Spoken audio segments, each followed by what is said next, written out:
Ṣẹ̀kẹ̀rẹ̀ lọ bá jó, ṣẹ̀kẹ̀rẹ̀ lọ bá jó, olúwa mi ò dìde ojú The Ashen Forge.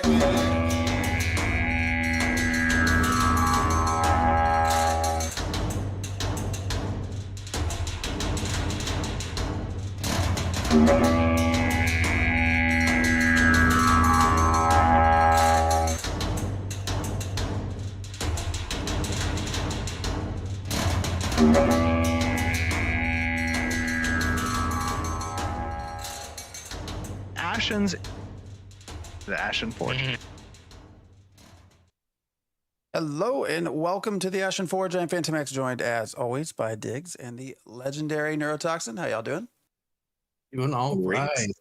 It has been a little while, and during that little while, it's been playing non-stop. The servers have been up. They didn't go down.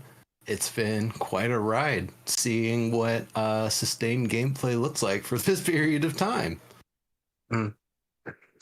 What level are you? Where are you? 16, still hanging around over in Winstead, but I get around to different places. Right now, I've got a heroic sickle and a couple of herbalism bags to help with the rarity, and been starting to pull in some decent flowers now. Somebody finally got a halcyon earrings recipe, so I'll be able to get some good caster earrings going. The halcyon stuff, it's good. You just can't find the recipes. Now that we've got one, we got somebody who can corner the halcyon earring market. They give healing and some other castery sort of benefits. So playing a cleric, it's definitely a good one. And I got a couple other alts: bard at 6, tank at 4, almost 5. Wait, so what's the one at 16? The one at 16 is what? Is a cleric. That's Cleric. Okay. Yeah. I was bard last time. I rolled cleric this time. I love the night and day difference in healing capacity that a cleric has. It kind of feels a little funny to be, Mr. Resbot out there, but you know what? If I am able to keep myself alive, they don't complain too much if I'm able to res everybody else when a wipe happens. So, it's been pretty good. I've been able to stay on my feet a lot of the times, Highwayman Hills and some other places. So it's been working out. That said, I do think I like the way the bard plays a little bit better as somebody that does a lot more like solo gathery sort of stuff. Just because I feel like clerics are powerful, but there's a little bit more damage output and a little less need to just be constantly healing yourself in between other actions as a bard. So, it's like a little bit, they're good in their different ways. The benefits and the all-aroundedness that bards have is probably a lot more fun for solo, honestly. But for clerics, if you're planning to play with a group, especially if you want that group to succeed and you're good on your heals, cleric is the way to go. You keep the team alive, and they love you for it. However many times I've been in groups and I don't think of myself as a good healer, but then I just see everybody, say, "Dude, clutch heals, man." It's like, all right, I guess I got this thing down. Nice. It's been fun. How about you, Diggs? Where and what abouts have you been? I am right in the starting area. I am level 3. It takes me now in phase 2. It takes me 30 minutes to get to the character screen lobby. What? And then another 5 to 10 minutes to load in after I click play. And then I might stay on for 30 minutes or so before I crash. I got to level 3 and decided to go down to where you get the quests. You meet all the NPCs. And then I automatically crash once I have not successfully seen any NPCs load there. Oh, yeah. No. So I'm not playing a lot. I was hoping to play early this morning and then get to, 8 or so and meet up with Phantom this morning. But yeah, I couldn't do anything before 5 my time, 8 his time. And then just when he started, I was starting to try to load in again. I took a nap, so I was like playing at 1 in the morning, and then um, stopped at 3 after a couple of attempts to log in and play a little bit. But that's a whole hour of trying to log in if I crashed once and tried to get back in. And then I got up at 5 my time, and Phantom was on, and I jumped in for a little while. Got to level 3, and then ran down and crashed again. So I have not been playing a lot. What I've been doing, of course, is I've spent most of the last week or 2 weeks since we've had a stream, however long that's been, playing Lego Fortnite, of course. Lots of new stuff there. Starting to add stuff to my Twitter daily, hopefully, and starting to post some vids on YouTube. So Lego Fortnite content. And that's, giving me some ideas for what I might want to do eventually with Ash's content. But yeah, it's giving me an idea of the difference between RPers and storytellers and PvPers, and why we probably won't have a lot of RPers on Ashes, playing Ashes. But yeah, it's been. I don't know about that. Pretty sure. Why do you think that?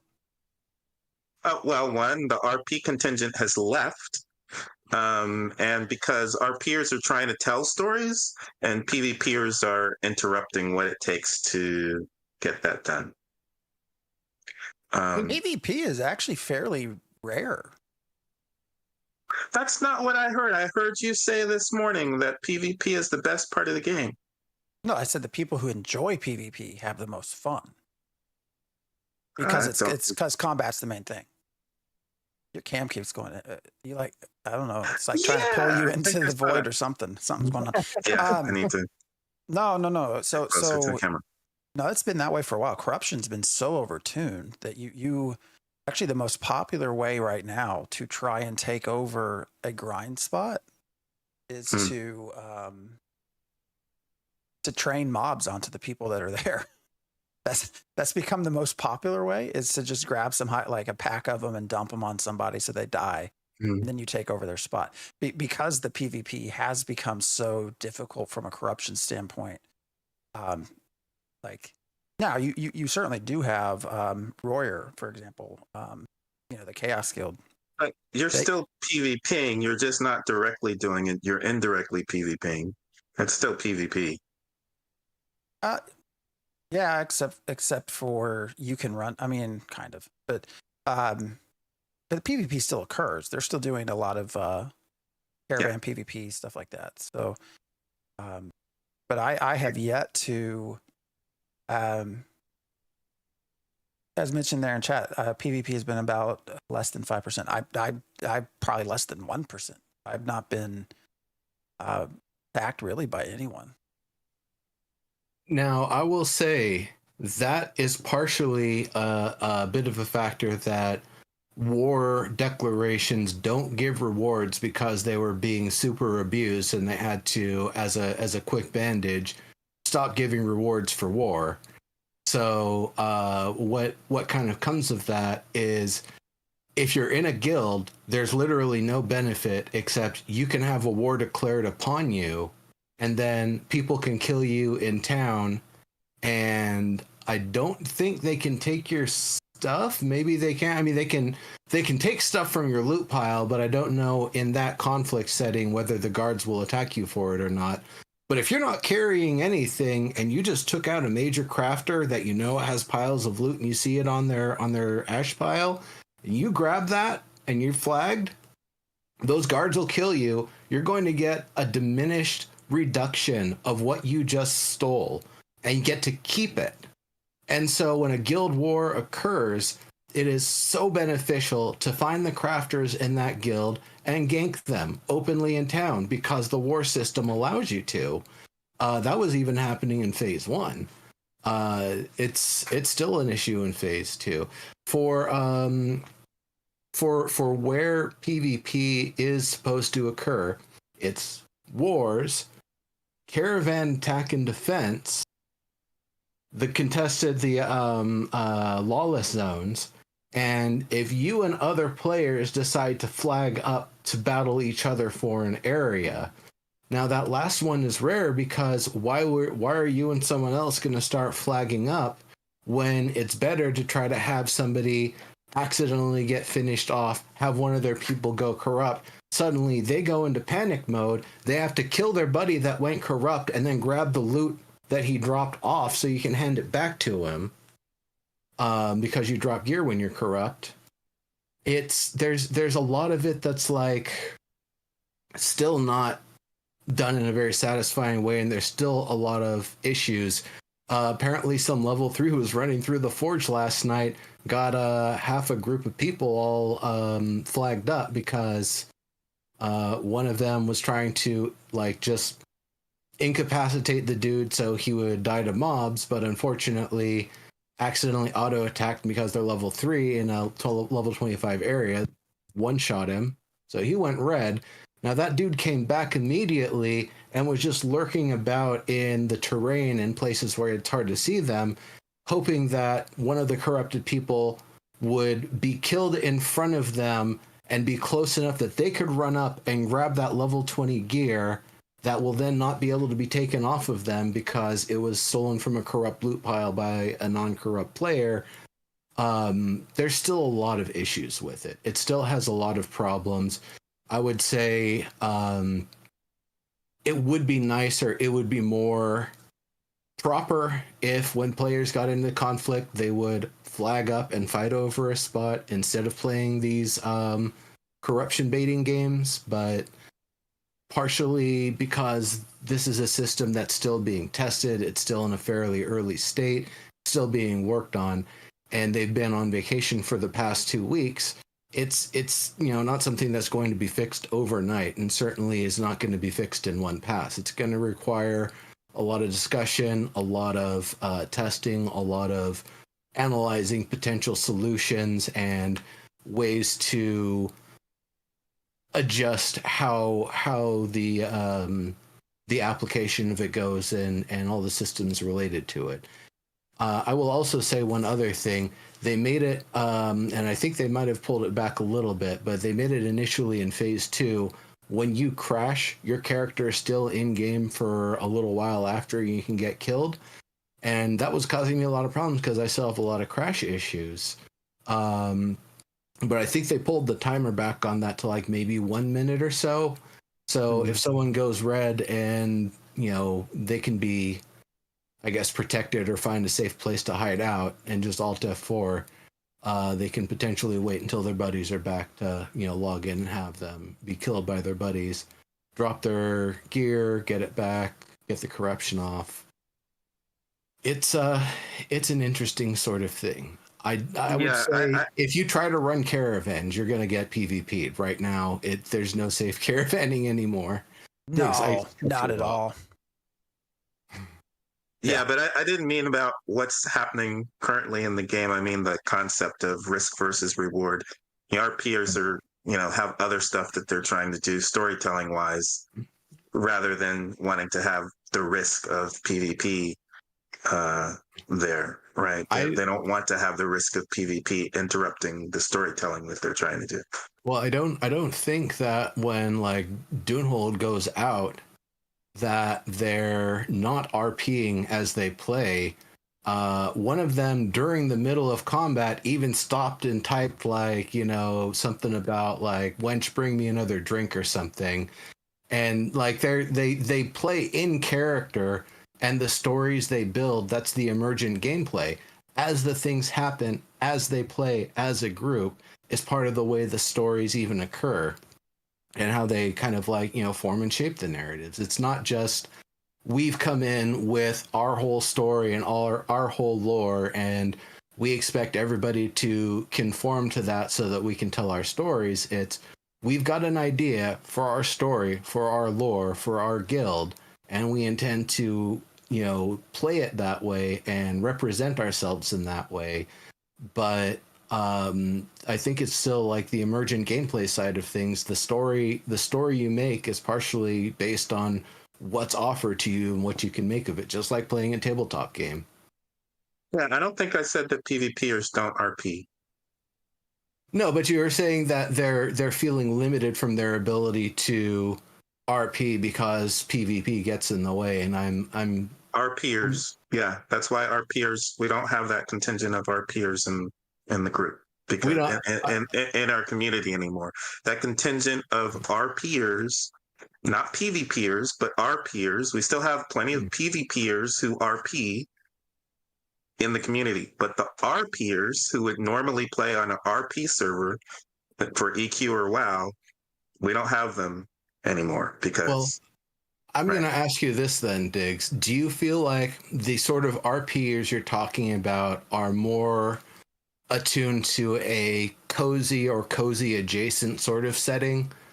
Like, not that the game has to be cozy, but that like the community around the RP side of things is like more chill people and less like more cooperative rather than yeah. Okay. Mm-hmm.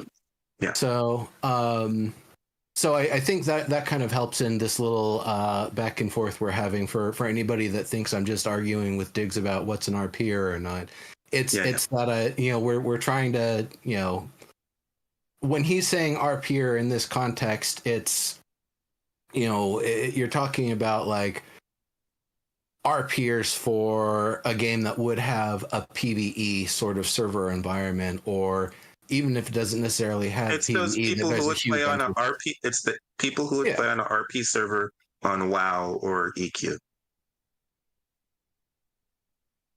But for instance, because I'm trying to line up camera angles and a whole bunch of other stuff, I'm stuck with mobs. Again, even in a fight, I'm trying to get proper camera angles. That's what I'm focused on, so I can get good screenshots and good video for a movie. And that's a totally different thing than somebody who, just wants to fight, just wants the combat, just wants, to kill the boss and all that stuff in the most efficient way possible. I'm just saying there's that disconnect. I can see why the PvP becomes even more of a disruption because those people who are trying to tell stories in that way aren't really looking for a lot of risk. They want to be able to create the stories they want to create without the risk of other people coming in and ruining their story. That's all. Yeah, I get you on that. And I will say photo mode, video mode, quality of life is going to be a later sort of thing. So being able to have like a camera breakout in your local area to be able to set it up for nice photos and stuff, or to be able to this would be a stretch, but the idea of being able to lock down and instantiate a small area visually so that way you can do whatever you want to take pictures of or film in that space before being fed to the wolves again, or not being fed to the wolves, but that they could come for you. Yeah, I could see those as being nice features to have, and definitely things to help. I've been seeing a lot of really nice screenshots people have been putting out. I think these people probably have amazing computers with really, really fantastic hardware and cooling, because boy, does this game run hot. Oh my goodness. And 3080 Ti's apparently are one of their problem children for performance. So yeah, but when you turn up all of the settings, I was able to actually turn the settings all the way up until it got too hot, but they look great, and it actually runs great until it crashes. Mm-hmm. So I'm glad to hear that you're having some crashes too. Oh I do man, need to get a new laptop, but it's been crashes the whole time for me. Yeah, 3080 Ti runs at 99%. Even on low. Yeah, same here. I have to go into the EVGA precision tool and tell it like 83 is not a good target. Let's target 79 degrees Celsius, and that's a little bit more like stable for me. So yeah, it's and they know it. Like Jacob straight up said to me in voice one time that yeah, he understands there's a lot of problems with that specific card. So you know, the hardware and compatibility department will hopefully get a chance to address that in, you know, the coming months. But we have time. yeah, How? New World Wait, melting 3090 cents, right? let's get Phantom to weigh in. I think he's at least. Well, I know he's at least level 15. Did you make it to 16 before you stopped playing today? No. No, we got to 15 and then stopped. Uh-huh. Where have you been leveling? What have you been up to? I don't know that I should give that away. Although Okay. I guess we've already streamed there both. Well, he was yesterday and this morning. in Hollywood. He was in Hollywood Hills this morning. Highwayman. You know, sorry. you said Highwayman. Hollywood Hills, and I knew you meant Highwayman Hills, but I just wanted to leave it just in case. Uh-huh. No, yes. Somehow, I mean, there's some people up there that are yes, Hollywood for sure. there's populations of both that are definitely interchangeable. Yeah, Highwayman Hills is always it's been a good spot since phase one. It's good for, I would say, 3 reasons. One, it's got a pretty good density of mobs that you can kill that give good experience for that range. 2, they give a lot of drops. You stay there for a couple hours, you know, killing a few things at a time, or even single pulling and just wiping them as quick as you can. You're gonna get geared up with Forsaken Blades gear, which is on the higher end of the level 10 stuff. It's like that's going neck and neck with the bronze gear. So and bronze requires a little bit of effort to get into. So that's pretty sweet. It's a good place for that too. And then the other thing is that it seems like you'll know when you get there whether you can get a space or whether you can get a group or not. It's not nearly as camped out as it was in phase 1, partially because there's more places to go, and partially because everyone isn't trying to gather every last Forsaken Blades emblem to make the legendary bows and stuff we were making last time. Someone did actually make one of those legendary Forsaken Blades bows. He was running caravans, buying mats. He finally got it assembled. He didn't like how little it added to his DPS, and then he sold it for a cool 75 gold. I am, by the way, I did not say that I'm playing Diggs as a bard, by the way, because Phantom asked me about that earlier. Oh, yeah. You mentioned that there already is a Briarthorn, so I have not started second character yet, because I'm barely even anywhere with my first one. Anyway, go ahead, Phantom. Yeah, there is a Briarthorn. We've seen him running around. Actually, someone asked if that was you and if you were PKing people. So I don't know if Briarthorn's becoming a problem on the server or not. No, I will say this. He was a member of a guild doing crafting and gathering related things, but some issues occurred, and now he is, as far as I'm aware, an independent entity or likely looking to join another guild. But yes, I have played and alongside and traded with this Briarthorn individual, even Also, within the past couple of days. Briarthorn, my Briarthorn is always female. Diggs is male, and pretty much looks like me. Yeah, we were started at Highwayman Hills, which I'm probably too high level for, but I don't know. Experience wise, it was pretty poor. You know, 2-3, well, no, like 1 to 200 EXP per kill. But the group started off a little bit. What was the rest of the group? Well, I was actually worried that I was pulling away from other people because the lowest was 9. So I'm like, you're not getting nearly. No, they're pulling away from you, is what it is. Well, either way, I hung out with them for a little bit. Laws, who's in our Discord, plays with me basically every weekend. It's tank. We found a spot this weekend south of Linehold along the shore, kind of New Ayla, the very east side. Oh yeah, the Ayla. beach. Yes, yes, the level 14's there.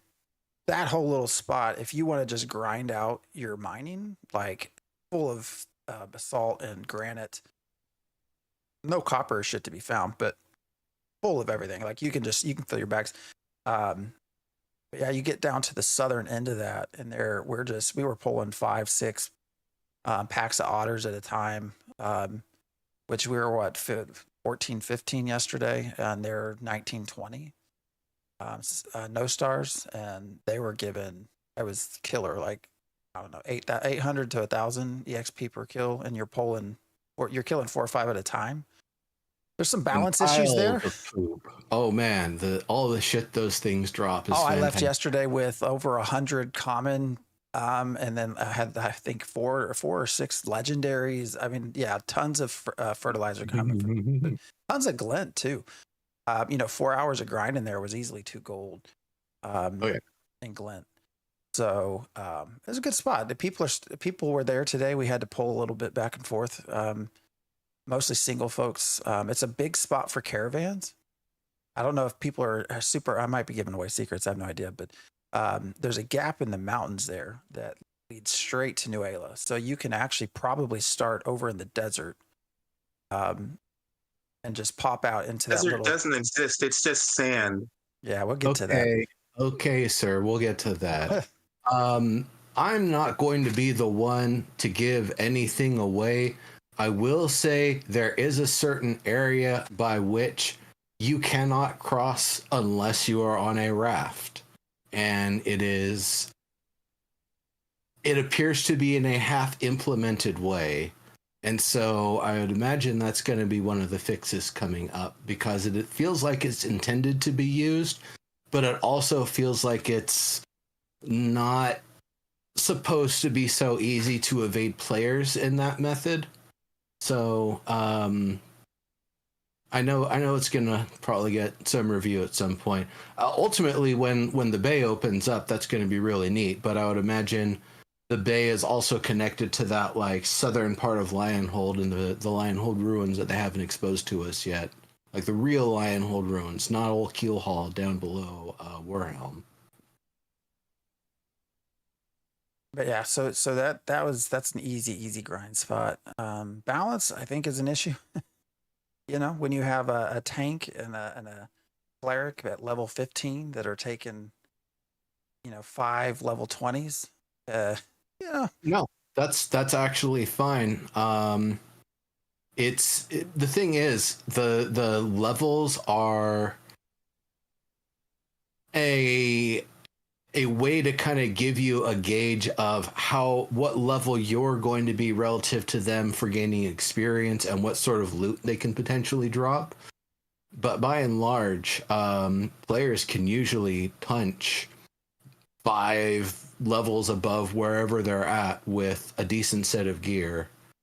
And with a good group, even like 2 or 3 people, that can easily go up to, taking on groups of 1 stars like it's no big deal. The Shardlings, for example, they're great because they hit for nothing. Like they hit a level 15 for 100 damage, and that's with crappy gear even. And so you can easily heal through the damage. They spend half their time just in their little shield guard mode anyway, so they're not even attacking you. And you and everybody that you're grinding them with can just use your melee weapons. You just get close to area attack and hit all of them at once. Burn them down real quick. Pull the next pack. Try not to get ganked or get corruption baited at the edge. But yeah.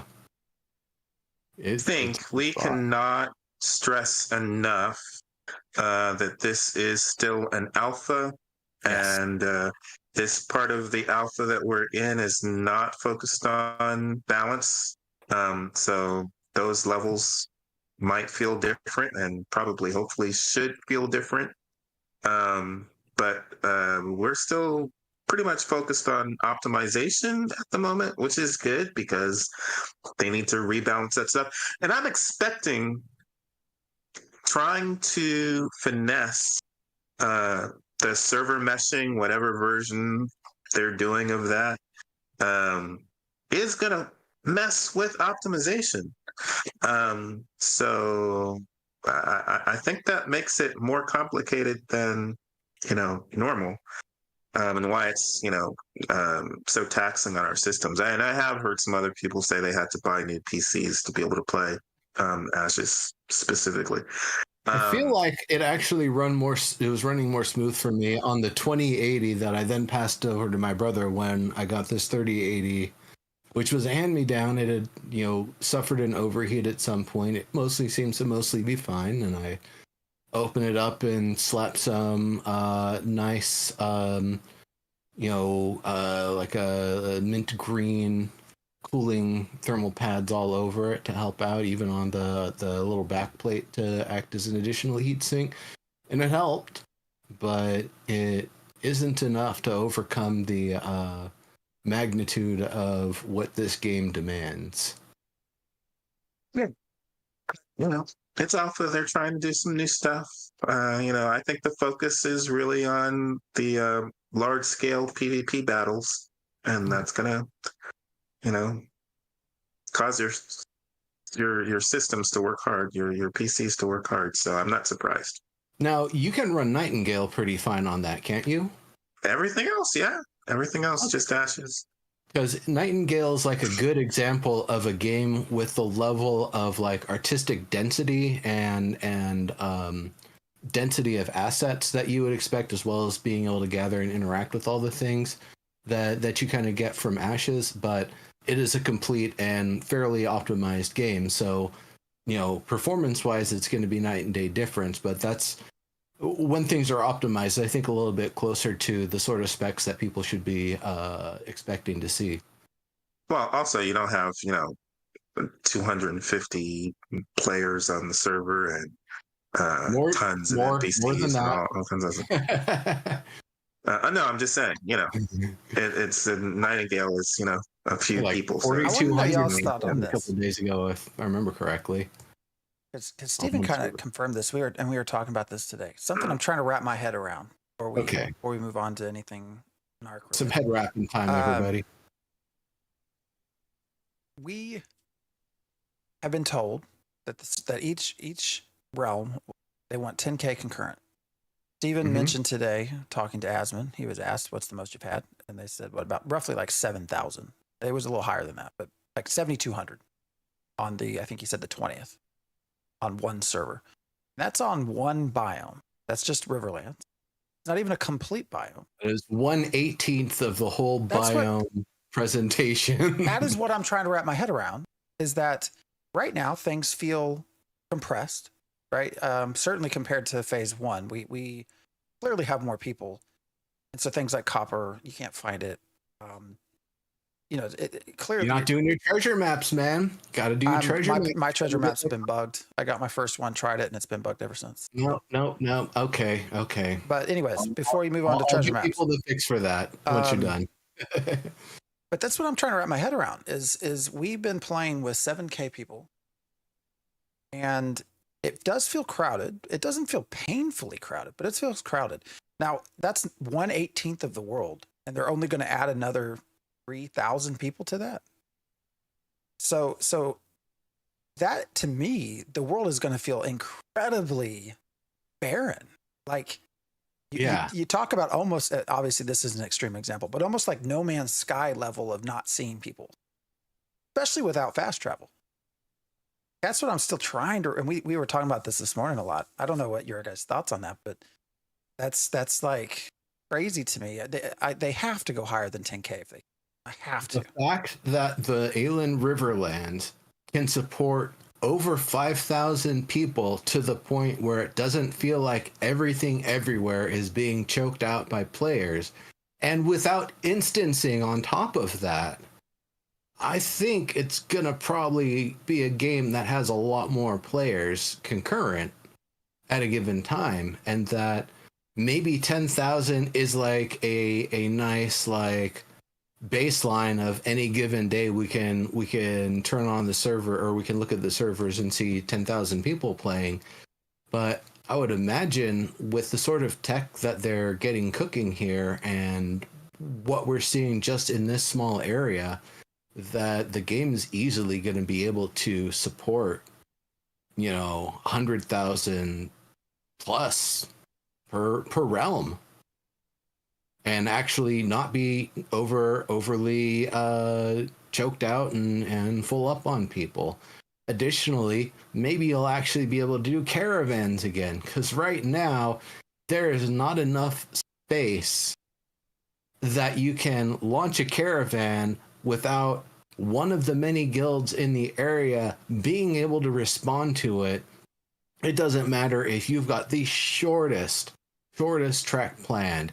If you're going from like Winstead to Halcyon, it's a straight shot. You just go along the roads, and hell, you might even go for the legendary Weeping Willow chassis. You've got your caravan or whatever. You got your 1,000,000 point caravan and your super beast of burden that goes twice as fast as a normal wagon, and the wheels and everything. You have got the Ferrari of caravans going, except it's got the storage space of a Mack truck. Cool. You're still going to need an army to defend that thing, because it will get killed, or you will be killed by the AoE, and they will destroy it in all of your attempts to try to get back on the reins. And that's another thing that I think I'm kind of waiting to see the difference on. Is there used to be some concept that other people in your group could hop on the wagon and take over. They haven't implemented that yet. And so it makes it that much more risky to try to run one, even in a group, because all they can do is sit there and wait for you to come back if you get AoE killed. Maybe res you. They might get wiped too. They'll probably get wiped too if it's a real force coming to break it down. And so, yeah, it's kind of a rough sort of thing, but yet people are still running them. Everyone's running their little sneaky, if nobody interrupts me, I'm just fine sort of caravans. And sometimes you see them get blown up in the middle of Lionhold, and sometimes you don't. I saw one of those yesterday. Yeah, I've had a few folks tell me they've lost a lot of gold lately. And again, I want to reiterate, this is primarily an optimization test. So anything on top of that should be icing on the cake. So just that people are still trying to run the caravans anyway, that's a great thing.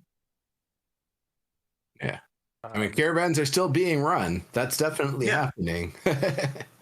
The one thing that I don't know about, though, I still haven't gone on the attack, brought crowbars with me, and seen what the actual reward structure for crowbars works. Are you familiar with that, Phantomix? Have you managed to do any of that or see any of that? Just no. We'll just say no. Okay. The way I think I saw it go down is that you use a crowbar, and then everybody can grab a crate of stolen goods that goes in, maybe it's your materials inventory, that you then take to Ophelia Blackwater in every town to sell. Every black market vendor lady is Ophelia Blackwater. It's just a thing. She's everywhere. She gets around. No. That's just the name they go by. Like in Shadowrun, the people that gave you your contracts were called Mr. Johnsons. It's the same thing. You're just finding the Ophelia Blackwater in this town. Different person, same name. Yeah, I mean, they might even look the same, but there's a bunch of them. Don't get tricked. Just the house that has only an outhouse and no other doors, the suspicious place. That's when you know you're in the right place to do some business. Like Nurse Joy. Hey, you know what we should do is have a digs in every town with the NPC I create. Or a Briarthorn. That would be absolutely. There you go. We used the crowbar ourselves, but it was bugged. All I got is stolen goods, stolen glint. That's rough. That sucks.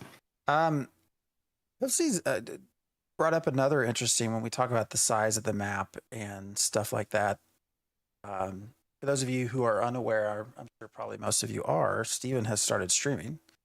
He streamed Thursday and Friday, and I think as a direct result of some of the conversation that's come up with Narc and some of the other streamers that have put out some videos commenting on communication. But he made a comment Thursday in passing that I don't know that many people picked up on. which was apparently, it sounds, he said that he and the team have made some decisions on things that they are no longer going to plan for on release. That there are some things that he wished would be in the release of the game that they are no longer going to have, and they will add that later. Did not go into what that was. I really want to ask him now what that is. But yeah, so we've been sort of. I'm curious what you think he might leave out. So we've been chatting a little bit about this in the mornings, just sort of, well, what could, I think pretty much your stretch goals on your Kickstarter, a lot of that's probably going to get left out. But then that includes things like naval combat. So, is naval going to be partly in, not all the way in? Hoofsy has a good comment that we've talked about too, which is, do they only ship with one continent? Do they not actually do 18 biomes? That would be interesting. And, now that you mention it, for the density and what it takes to fill out all the areas, I could see them being able to get the game out the door with only one continent. Especially if one continent's going to be enough to cover everything, but then that kind of creates an issue that the only place to sail out from is where you're going back to. Like, I could see even the continent and some of those surrounding islands, but the second one is, I don't know, walled off by the gods or something. But it's going to be a bit of an odd sort of thing if you have the current design where you have people in starting zones on both of those continents, and then you're going to switch it that they're going to be in starting zones on the one continent. Then that second continent, it almost feels like is going to just be like for level 50 players only, and where all the big content and all the big tough stuff is, and like that's where you go once you've hit max level. I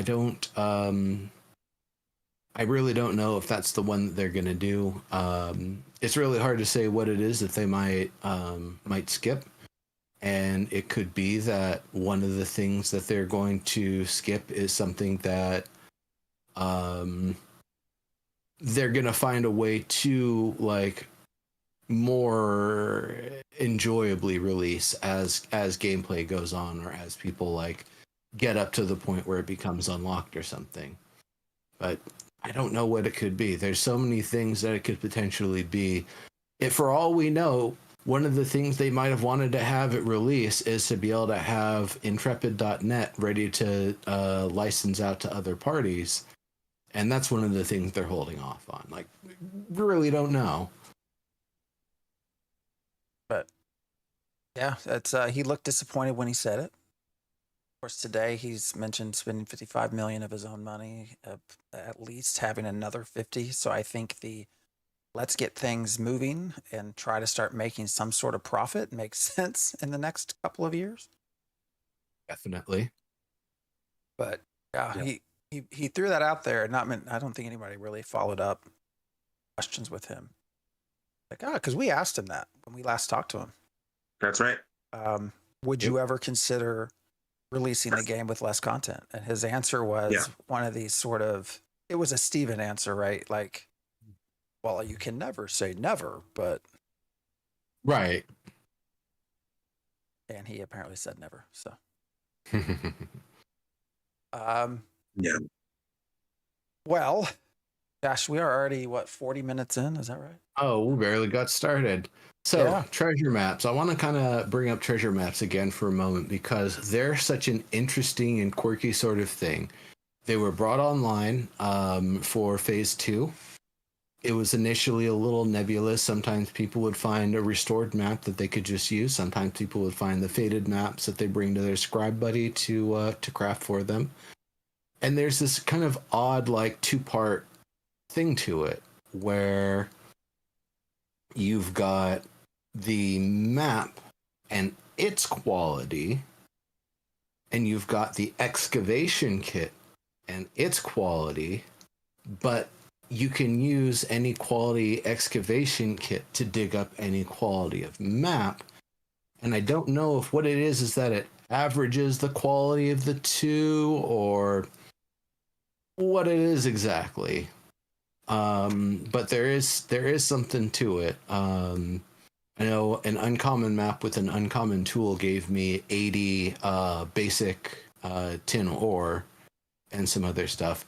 But what comes out of them is so interesting. You get usually a gold bag or some glint. You'll get some variety of potions, healing potions, attribute boosting potions for like 15 seconds of super casting power, or 15 seconds of run at 40% bonus speed is what the epic quick step potion does. And that's big. Like if you're caught with your pants down out in the wild and you can press V and C and be sprinting with an extra 40%, just you're out like a bullet. You're gone. It is very hard. They got to be getting back on their mounts to catch up with you at that point.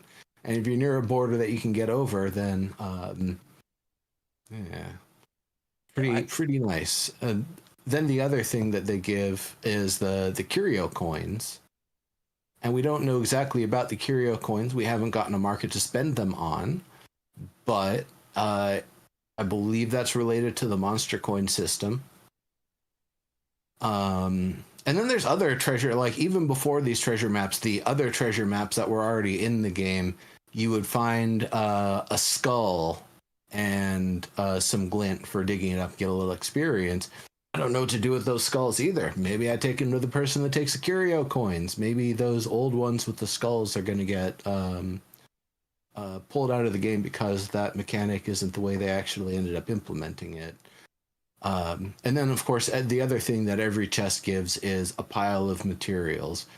Depending on your map, depending on your tool, you might get any range of qualities. I feel like I've seen rare quality stuff. I know I've gotten uncommon. I got like 34 uncommon flax, I think, the other day. Or was it rare flax? Maybe it was rare flax. I've gotten all sorts of stuff from those things. Usually you're getting them in the like 40s to 80s, depending on the quality of the things. But I also don't really have any great bearings on this, so I've been trying to track and post the results every time I dig one up. It's probably only through that sort of combined effort that we'll actually figure out the ranges of what they give. This is some form of excavation. How do you get the treasure maps? What do you do? So the treasure maps, either faded maps or whole maps, will drop off of humanoids. And then the faded ones you get restored by a scribe. The restored maps you can just use. When you do it, you only ever want to use one at a time. I like to clear my entire quest log, not remove things, but just uncheck all the things that are being tracked. So that way, when I use my curious map and it wants to point me towards a curious cache, that's the only thing popping up on my map. So then when I use the tool, I then go to the full map view, find one or multiple overlapping Venn diagram rings, and it's going to be somewhere in or just on the edge of where they all overlap. The common ones just have the one ring. As they go up in quality, the maps have more rings. It reduces the actual area that you have to search, which is kind of nice. And then when you find it, if things worked correctly, you would use the excavation kit and it would turn you'll find a little dirt pile on the ground, basically. You use the excavation kit on it and your chest would pop up. And then you loot the chests and then you move on. But you buy the excavation kit from vendor. You can either buy them from the vendor. You can spend your tickets for handing resources to the requisition agent to help get buildings built in town. And those tickets then you can spend on a few different levels of excavation kits, some pieces of equipment, Santa hats right now. The other way is that you can buy them from, or you can get them made by arcane engineers, and they're really cheap. It's basically 2 ash timber, one, I think, copper fragment, and one zinc fragment. So that's all tier 1 materials. Whatever quality you're going to put in is what you're going to get out for the kit. So if you've got some, rare plus zinc and copper and ashwood, you're going to be able to get a rare plus quality tool. But any tool can dig up any chest, and unfortunately, you don't even tell it which tool to use. I think it just uses the highest one that you have in your bag, or maybe the first one as it looks through your inventory. You mentioned Santa hat. There's a Santa hat. There's a Christmas tree. Any menorahs? Any Hanukkah stuff in there? Nope. You would think a holiday about war would actually go into a game with fighting, but that never seems to be the case. Yeah, they mentioned that on the last dev stream, and they were kind of saying, sorry if you're Scrooge, if those people who don't want holiday stuff in the game. And, my issue is don't just have US holidays in the game, because it's not the US and it's not Earth. Have some, I'm fine with real life holidays if you're going to do it, but there's other cultures besides just the US,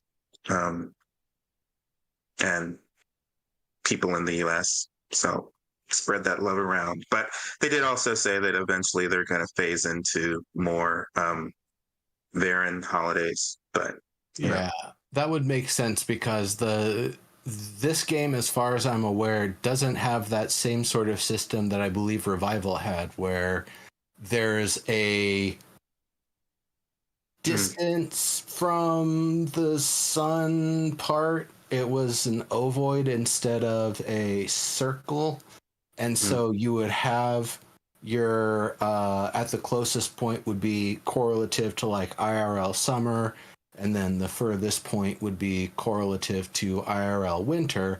So you could have a seasonal cycle in the game that also correlates with the real world holidays. But I don't believe they're planning to do anything like that. So trying to have every 12 winters you have a special winter celebration, that seems odd and arbitrary. I know there's some cultures that are base 12 instead of base 10, and I'm not gonna get after them for it or anything, but I don't know that that's Vyran cultures. And also, it's always an odd thing to me. Like people. I don't know. I'm not going to be a Scrooge about things, but those are the clothes of the Sami people of the Laplands. It's just odd to me after learning their origins. When I see them anywhere, it just seems so odd. But that's the one thing he has been giving out in streams. I think he gave a couple of IRL friends a couple of mounts at some point, but everybody else has just been, you get a hat, and you get a hat, and you get a hat. Everybody gets a hat. They don't have any attributes. You won't engage me. They don't have a cosmetic slot, so you put the hat on, and you're no longer wearing a helmet with attributes. It is very much a, you're going to be nerfing yourself if you wear this sort of item. He won't engage That's me. what you meant, Phantom. I saw you trying to get a mount, but I didn't know exactly what that meant. I get it. I think you said mount me or something. I was like, what's going on there? Oh, that was a clip I made. No, that wasn't me. But I was trying to follow him around. But yeah, I tried to goad him into a 1v1, but he said he had god powers and he kicked my ass, which is probably true. But well, I was trying to get him to 1v1 me by taking over an Ashen Flame Streamweaver and fighting me that way. Don't fight. Don't. What's the video behind you? The one behind me? Yeah. It's the one I've had for basically since we could actually show recorded gameplay. This is like a 5 gig video of gameplay that I recorded a while back. I'm pretty sure that's the area that I went in Immortal at. Yeah, that's up at the Warhelm. Anyways, the battlement of the Warhelm area. Sorry. Yeah, it looked familiar. Yeah, It's near the Griffin Nest. Anyways, yeah, we should probably. I mean, I did name the stream a false prophet, so.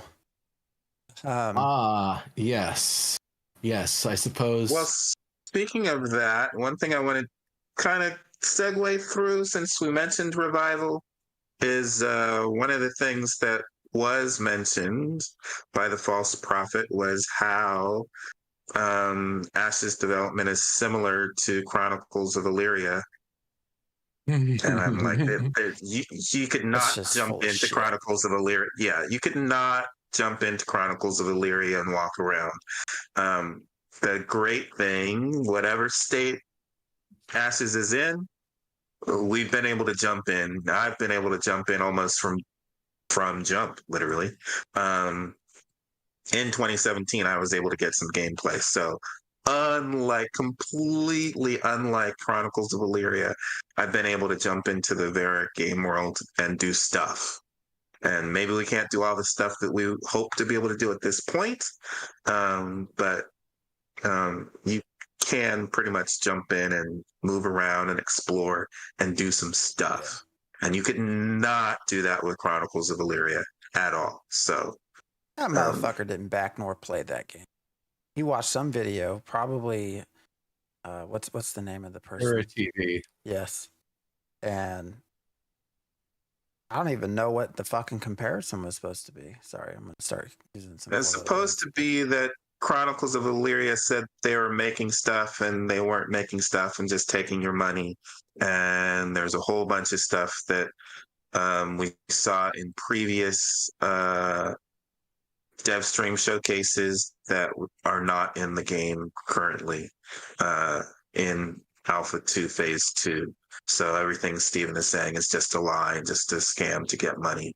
But I'm like, no, but we can actually go in the game and see what is in there for us. You know, it's just a Alpha 2 Phase 2. It's not everything that the devs have, but we can actually go into the game and move around, which we could not do at all with Chronicles of Illyria. So it's not even close. There's no comparison.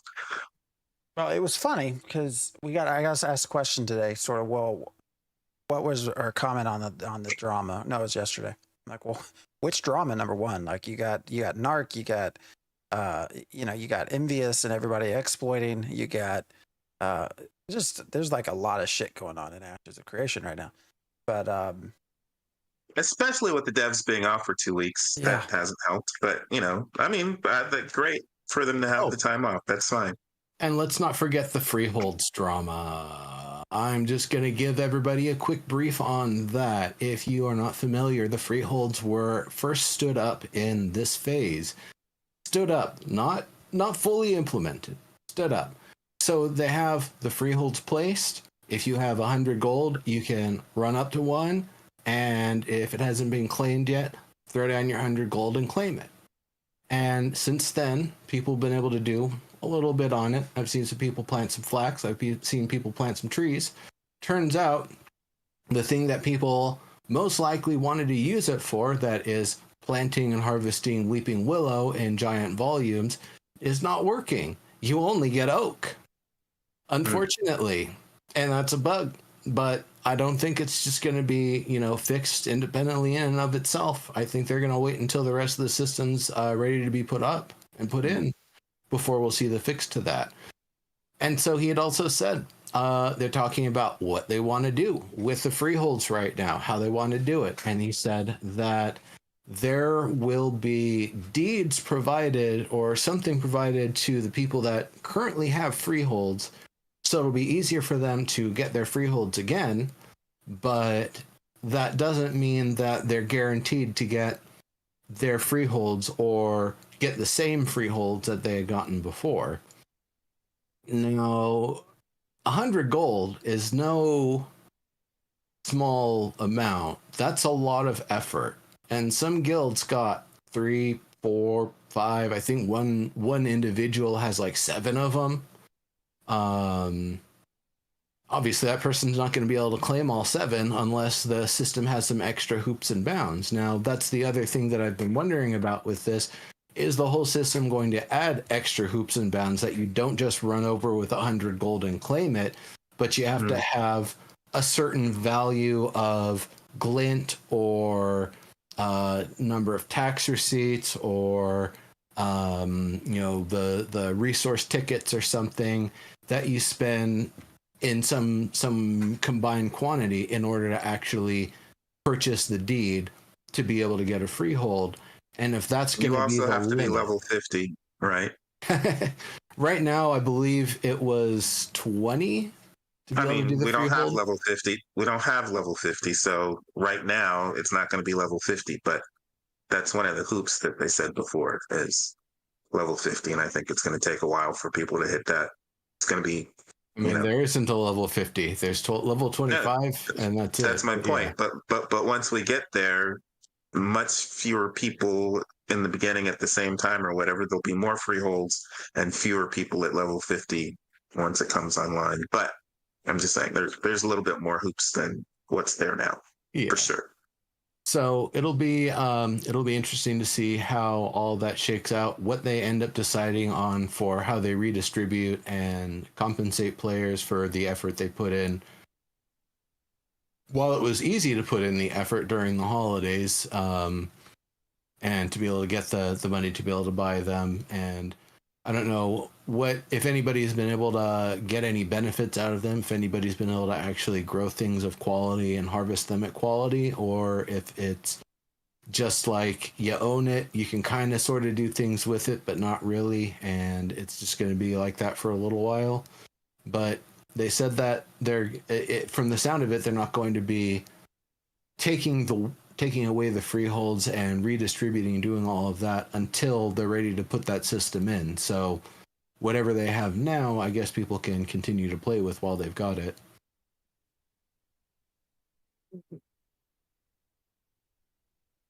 But yeah, today, yes, Scorn, today was wild.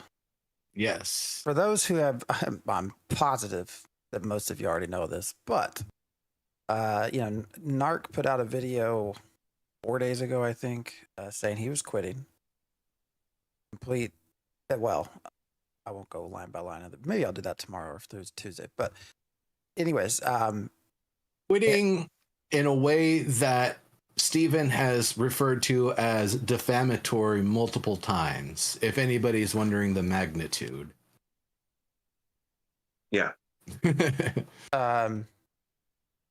now has about 135 hour an ad. Yeah. Well, I mean, the ads come. It happens. But that now has about, last I checked, like 135,000 views, which is like far more than his normal. Normally he's pulling 8 to 15, somewhere in there, and it got reacted to by Asmon, which everyone knew was going to happen. Asmongold reacts to Narc, especially on the big controversial ones that he does. I think this was all part of a plan, but anyways. And so he reacted last night. That got turned into a YouTube video this morning. And then today, Steven puts out a sort of response video to Asmon, showing, mostly focused on the desert. I think that's what irritated him. Well, all of it irritated him, but So why? What was up with the desert? Asmon or Narc made a lot of comments. One of them, though, was that for December 20th, they were supposed to have an expanded desert biome. And that was mentioned in the last stream, that they were going to expand the desert biome more so than the tropics had the resources to do it. And so in his video, of course, Narc is watching the original desert biome preview, which was like 2022. And but then he keeps flip-flopping he went to essentially the edge of the desert. He will say, and he said frequently with Asmongold, I was not at the edge of the desert. I was in the middle of the desert. Although Stephen then later showed everyone that where he was, you could not go further out. Yes, you were at the edge of our current known desert. And he kept, if you notice, he was only doing a 180. pan. He wasn't doing a 360 pan, probably because there was shit behind him that he didn't want people to see. He was and- just showing that flat spot where the shardlings at the edge of the area you can actually walk up to, which is exactly what Steven demonstrated. It's like, I can't even go across this. It's blocked. That's the edge. What do you want us to do at the edge? And so clearly, like, I think fairly clearly misleading.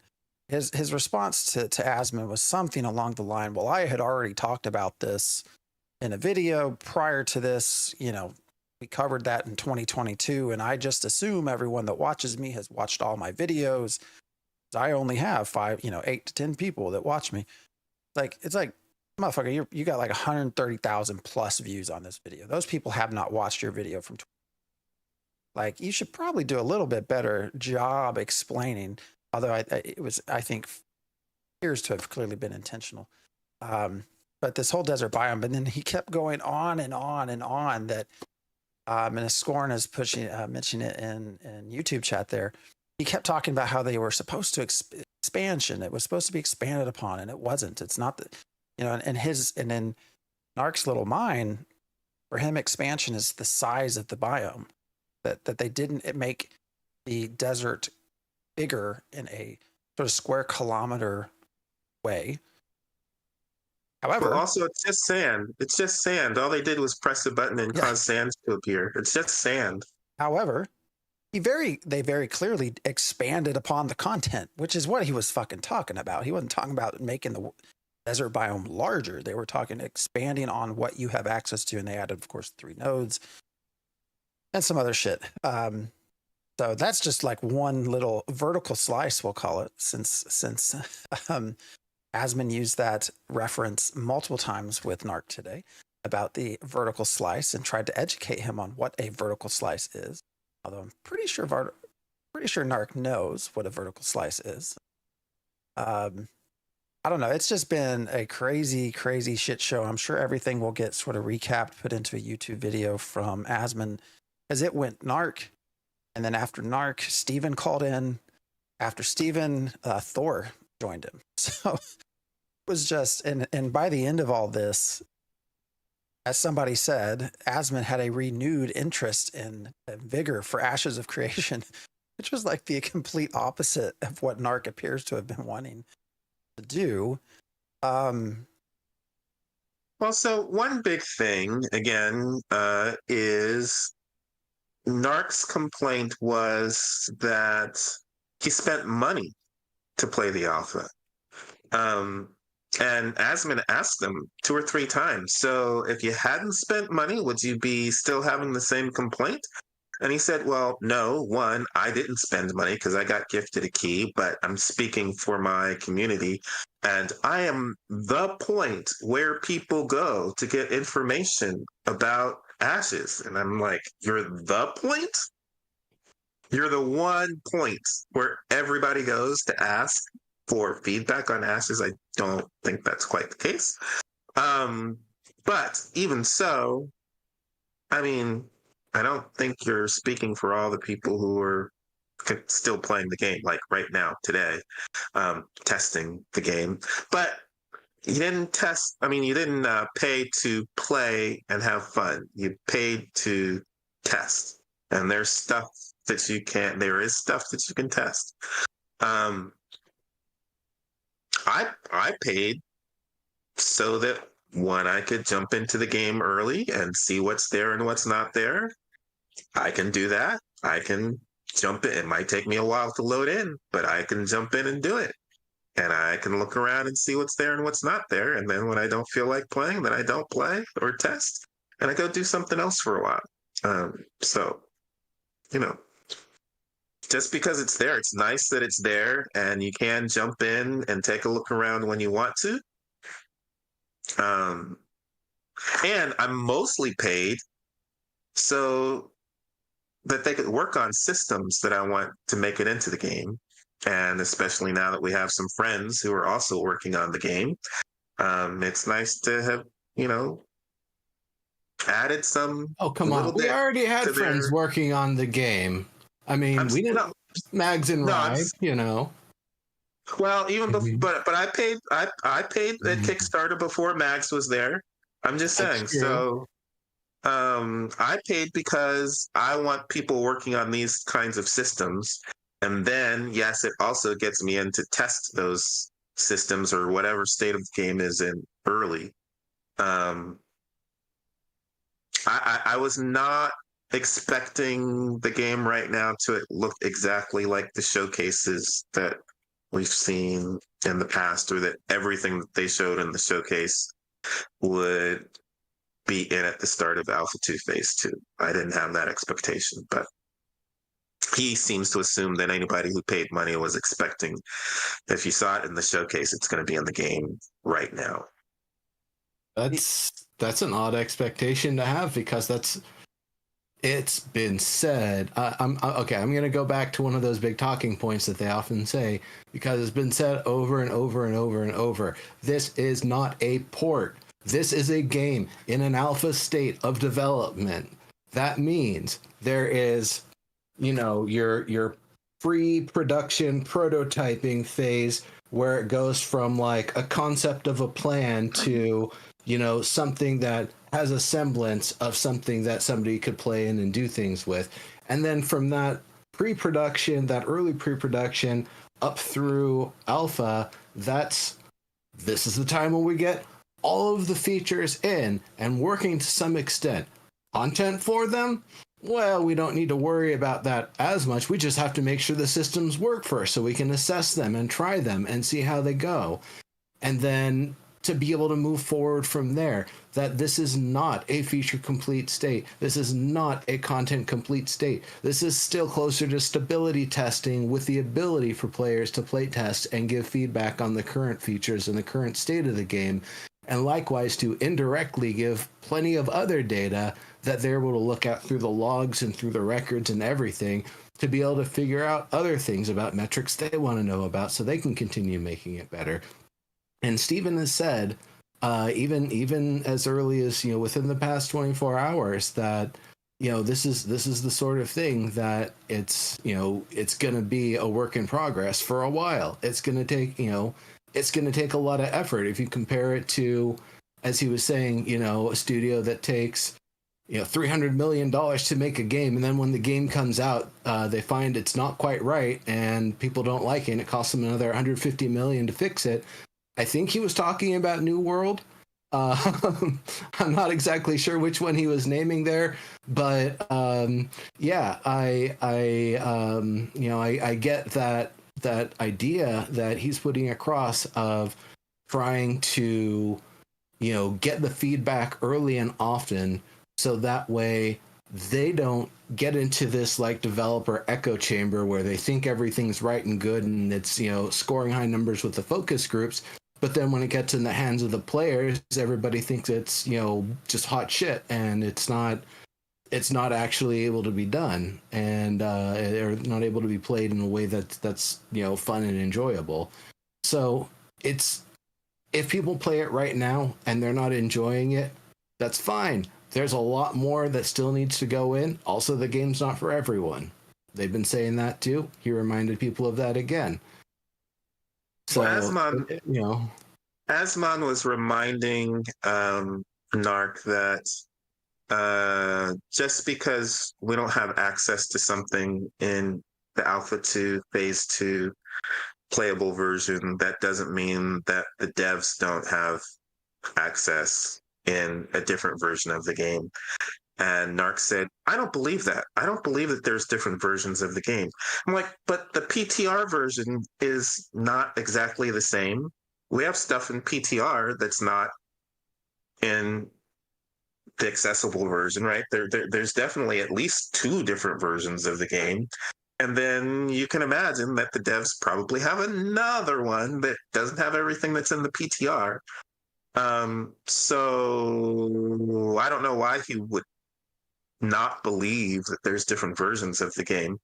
And then he also said server meshing is impossible.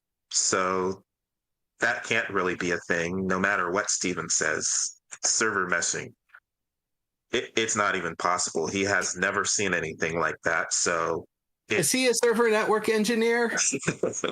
No, I don't think so. So I don't care if you haven't seen it. You don't even live in that space. What's it matter if you haven't seen it? What's it care if you believe or not? You're not a network engineer. You don't, you can say what you think, but it's not true. You can believe what you think, but it's still not true. Asmon even said, do you code? Do you code? No. No. Like, at least lie, my man. Come on now. You're making all these claims. At least lie and say you know something.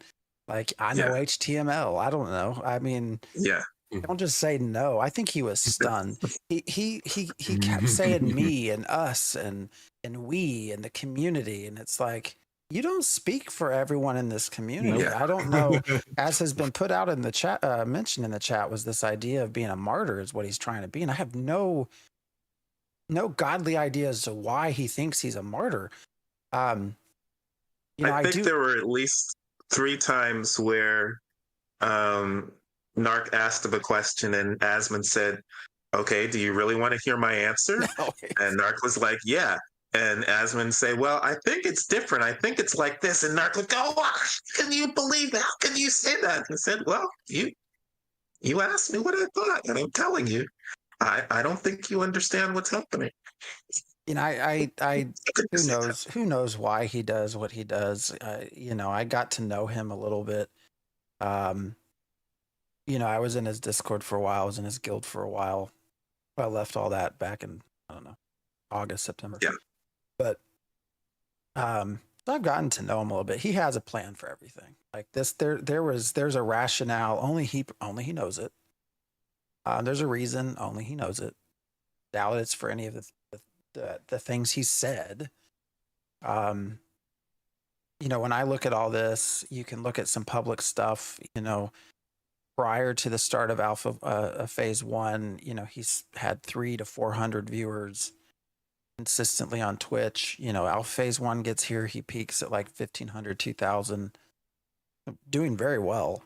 And by the start, week or two into Phase 2, he's down to 150 people. Like, he's half what he was at the start of Phase 1. And so, which is everyone but Thor. Thor has stayed consistent. Everyone else, it's just dropped, and that's just what it's. I mean, almost no one streams anymore. When was the last time I saw Jamie stream? Like, actually, he'll be on tomorrow.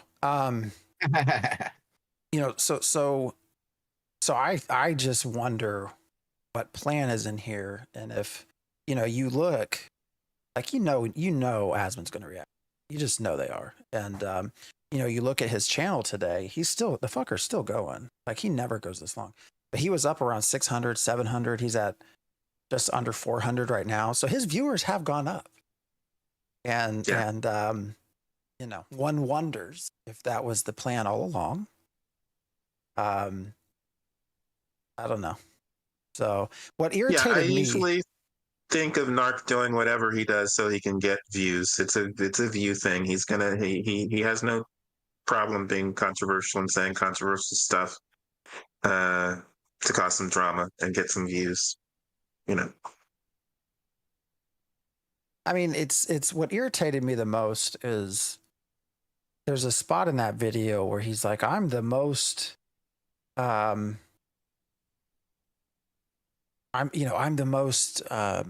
words did he use? Like, I don't do the whole referral system. I'm the most unbiased person here. You don't have the referral system because you didn't get the referral code. Steven, I've never interacted with him because I don't like him. I didn't take interviews with them. Of course, Steven said we didn't want him for the last year. And it irritated me because he's saying all the other content creators are somehow in the back pocket of Steven. And, the reality is Diggs is, for better or worse, very polarizing figure in the community. Narc, Neuro. Well, actually, I don't think anybody thinks anything about you. I've at times been told that I lie about the game. People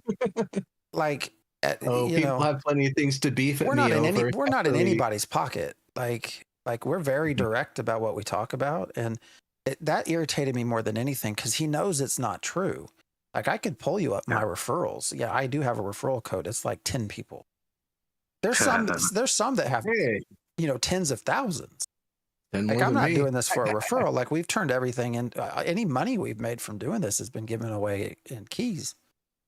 And, it irritated me because here's this motherfucker talking about all this. He has bragged on and on and on for the last 2 years about how he got to quit his job as an artisan baker because he got to make money covering Ashes of Creation. Like, how is that any different? You're knocking content creators for putting referral codes out there. At the same time, your living is entirely off of covering Ashes of Creation. Like, you're if anything making more money off this than any of us because referral codes aren't even working yet. That irritated me more than anything in that video because he knows that's just not true. And there's a whole now he's clearly butted heads with all content creators forever. I think I'm the only one that actually ever even got on his channel, and that was a disaster to talk to him. But that just really irritated me. This insinuation that like we're here just to shovel shit for Steven and not really care, because that's just not true. Anyway. But it's also strange because we've paid to test. And sure, if you feel burnt out by the game or there's not what you want in the game is not there yet, take a break. But when he says, like, I'm going to take a year or 2 years, I mean, you paid to test. Like, why are you going to take a whole year off when you paid to test? Like, wait for the stuff that you want in the game to make it. Okay, so they said a bunch of stuff, 2 years ago. They said all this stuff was going to be in the game and it's not in there. One thing he mentioned was how we got the new Unreal Engine 5 tools, and Steven thought that was going to make development so much faster, and it doesn't seem to be any faster. Makes sense. Steven is a gamer. He sees the tools can do some cool stuff, and he's hoping that's going to make, it's all this stuff. You add new technology, and it's supposed to make things faster, but no, we catch up, and, all kinds of stuff. That's just the way the technology works in general.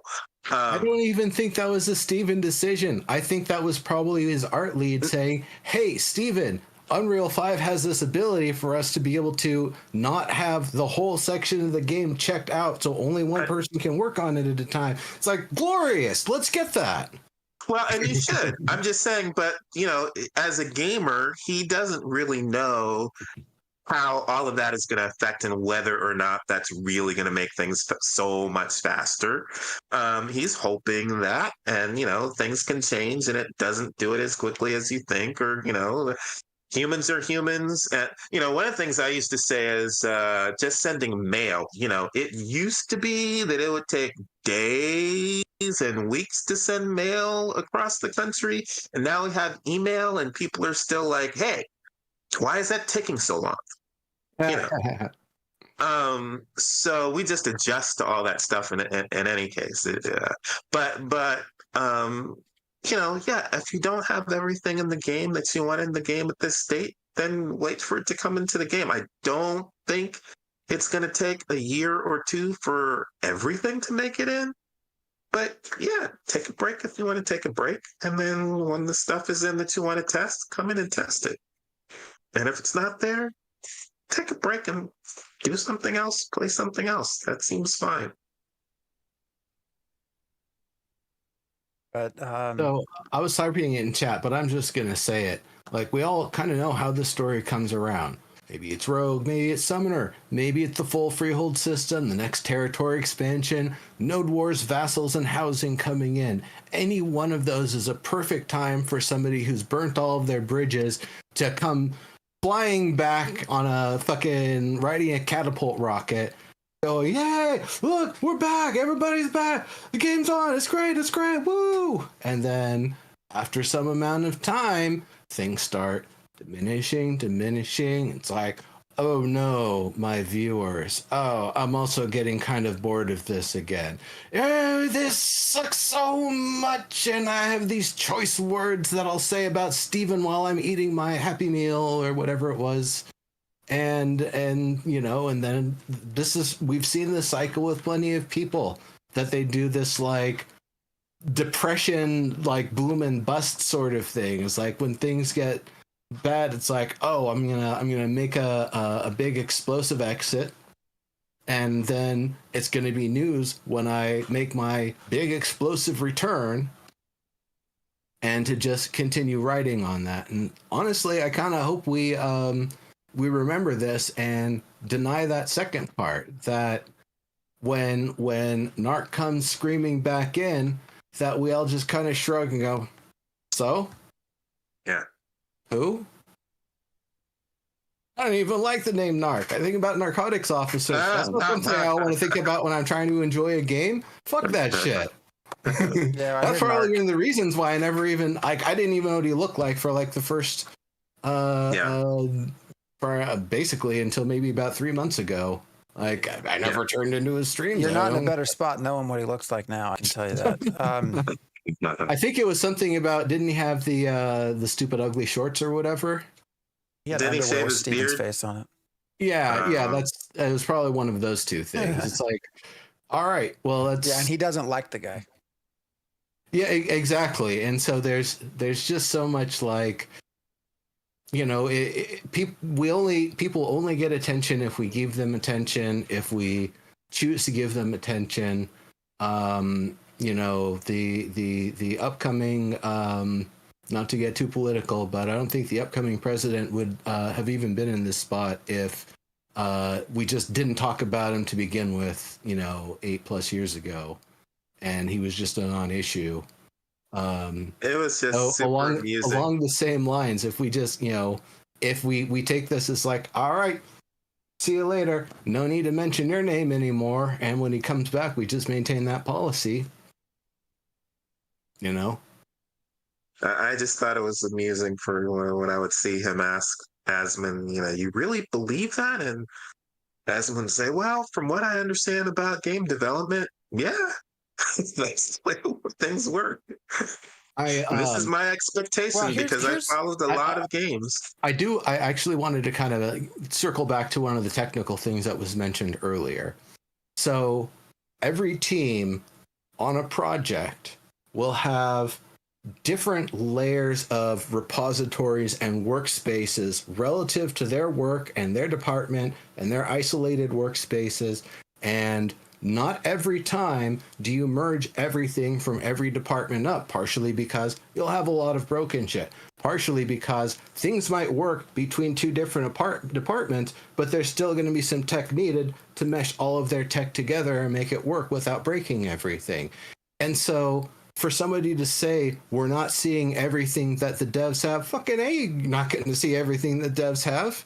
They can't do that. That would break things. That would be terrible. They could show us isolated demos of some of the things, but they're not going to. They're going to wait until the systems are ready, or maybe do a live stream, and that's how we'd see an isolated demo. Yeah. So that's the reality of it. There's always way more than we see on the surface. Yeah. You know, it's like, just think about a guitar. Think of all of the wood and metal, all of the scrap material, all of the plastic, everything that's thrown away in the process of making one guitar. That's all the stuff we don't see, basically. Except it's more cool than a bunch of scrap wood and you know, plastic shavings and whatever metal strings with the nylon inside, or you know, what sort of waste they put out. I see this actually a lot on Fortnite, but through Lego Fortnite specifically, is data miners and leakers will say, "Oh, we found this in the files.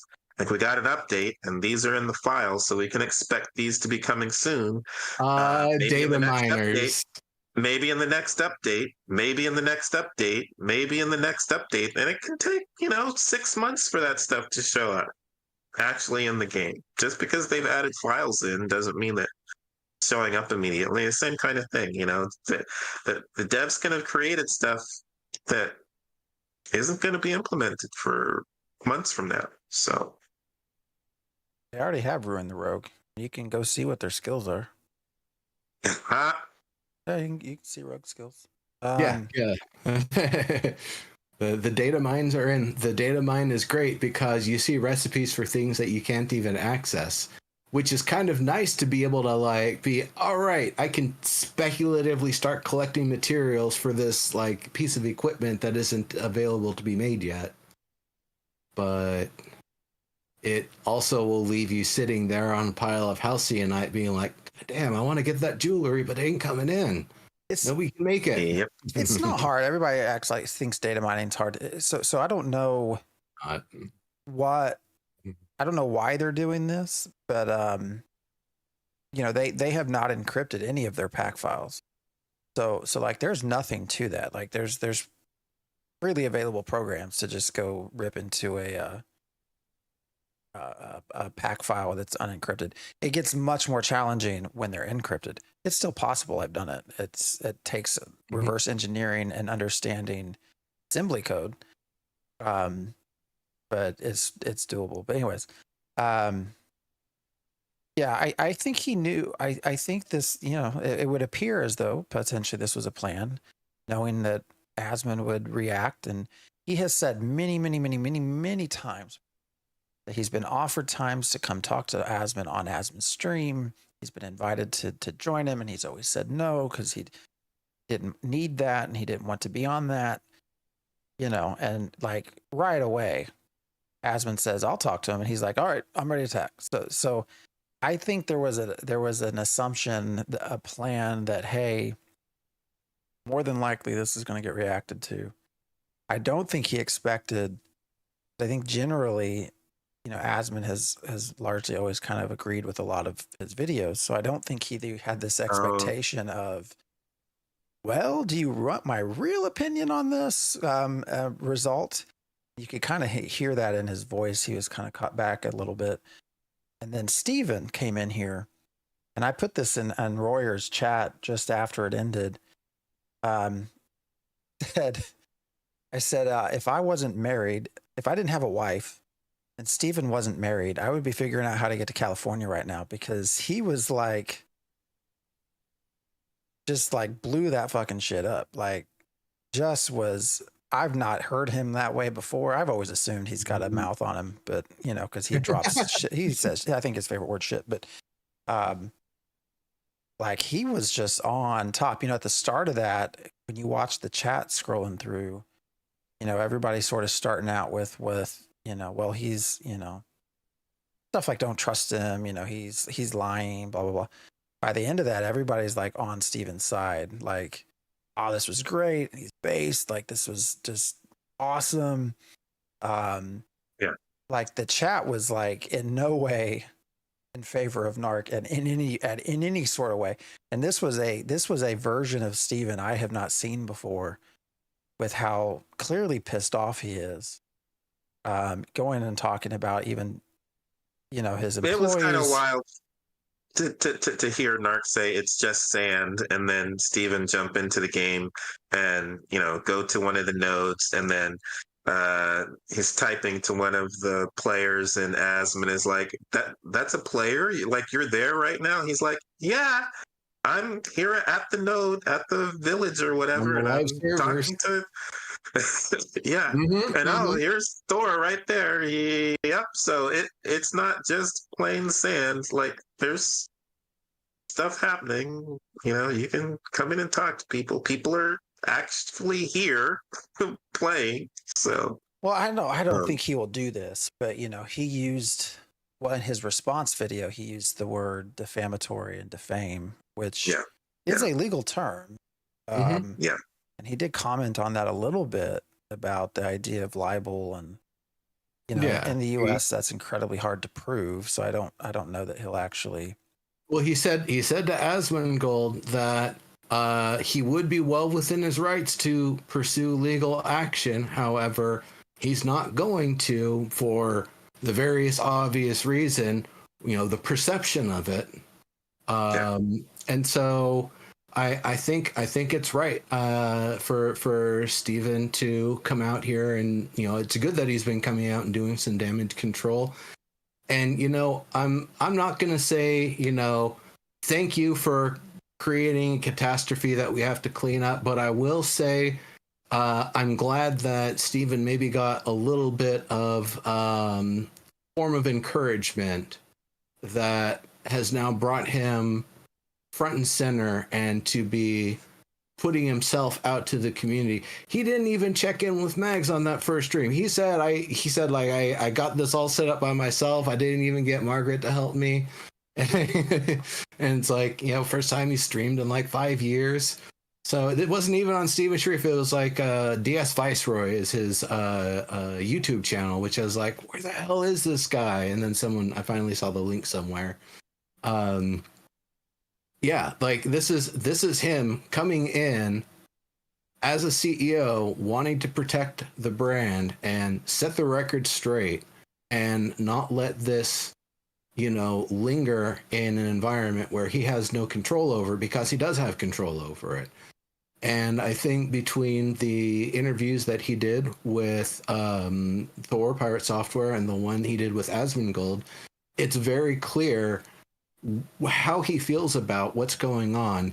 He's very articulate about what is actually bullshit and how this sort of thing hurts the community, hurts the project, hurts the product, hurts the people working on it. And that he, you know, he isn't just going to sit there and, you know, take it laying down. He's not going to press charges necessarily, but, you know, we're not going to see Narc be a content creator for Intrepid Studios. Probably not ever. You know, he's not going. I don't think he's going to get banned from the game unless he actually does something that is truly ban worthy. It's hard to do that right now. Like, you have to be like really, really bad, or like maybe even exploiting or something in a really bad way, and told not to and still doing it. But even then, we haven't seen a lot of suspensions. There's been a lot of mass exploitation over the past 2 weeks, and you're not going to ask a skeleton crew to go through the logs and start, you know, cracking the whip. So I'm not worried about it. They'll go through and do the stuff they need to punish the players that need it. But in terms of Steven coming out and starting to be more present in the community, starting to engage with us more here in the new year, I'm kind of liking it. I think it's not a bad time for him to start doing this. And since there's more people able to play it too, that we actually have something to talk about. Yeah, even before the new year, one of the things that was cool that Thor mentioned is he said when he started playing, he was expecting it to primarily be a stability test. So there's going to be lots of bugs and crashes and laggy and all this stuff. And he came in and there's a lot more stuff that's in the game than he was expecting to be there. But also, one of the phenomenal parts is that Steven and the devs will jump in and do stuff with you. Interact with you and make these tests, their little spot tests, make them more interesting than just go in and do this. They'll inhabit NPCs and mobs and do stuff with you to make it more interesting than just, you know, go over here and stand around and, you know, bang on each other. So we cannot.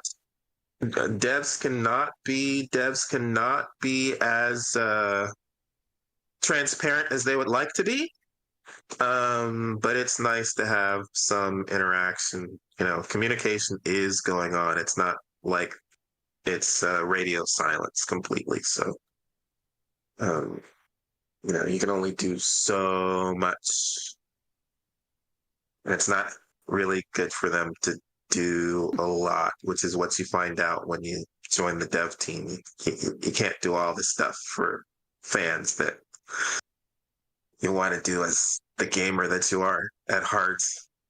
You know, sometimes it's just wise not to be as transparent as you would like to be. But yeah, welcome in everybody. Thank you for the raid. We are, I think, much like everyone else right now, talking about the incredible, I don't want to call it a shit show, the incredible real life drama world of Ashes of Creation that has existed for the last week or two and has just now culminated in the most wonderful of ways. At one point, I was cooking dinner and I had Asmon's stream going, and my wife was like, "What in the hell are you listening to?" like you really don't want to know. Like this is like grown man, opera shit. Like you just, yeah, you probably don't care to know. But yeah, I think this was a plan that went to shit for him. I don't think he expected Steven to come out nearly as fiery as he did at all. Yeah. And then on top of it, it almost sounded like he was hoping to get a call back after Steven, sort of rebut Steven to Asmon again, but instead Asmon just goes to Thor, which is like the opposite of Narc for Ashes of Creation. I don't know. I mean, is there a part of you that feels bad for him at all? I mean, he brought this all on himself. I don't know. He clearly looked flustered. His chat was, I mean, he had like 700 people in that chat, and all of them were fucking talking, and he was ignoring all of it. Like he was not even looking at the camera, which is just not him. Like anyone that has ever watched his streams, like he's very engaged with his community. He's back and forth with chat. The dumb fuck forgets where he's at and reviewing videos because he's too busy chatting with people. And he blames it on the content creator. What are they talking about? I don't know what is he even rambling on about. Well, you haven't been fucking paying attention. That's your problem. Anyways.